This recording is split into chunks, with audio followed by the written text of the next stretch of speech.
how did you find out that the President of the United States was going to usurp your authority and deploy your National Guard here in California? I got a call from a staffer. No heads up whatsoever. And again, we're here to support local law enforcement. There's a mutual aid process.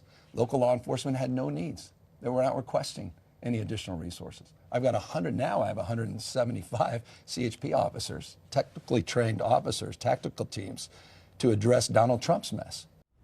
Strong condemnation from California Governor Gavin Newsom over President Donald Trump's decision to take control of the California National Guard to confront anti-ICE protests in greater Los Angeles. Governor Newsom insists there was no need for the National Guard to be called in, and the president bypassing the governor to deploy troops will lead to a constitutional crisis.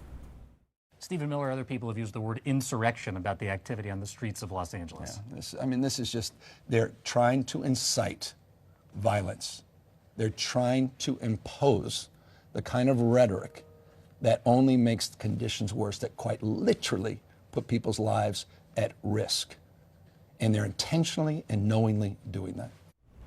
Governor Newsom says the Trump administration is challenging the Posse Comitatus Act, legislation that was passed in 1878 that limits the federal government's use of federal troops to enforce domestic policy. Today, the governor announced the state of California will sue the president over his use of the National Guard. And Newsom has also challenged the acting director of ICE, Tom Homan, to stop arresting children and instead arrest him, something President Trump says he'd welcome. Now, this is all playing out as protesters and law enforcement officers clash right in the streets of Los Angeles.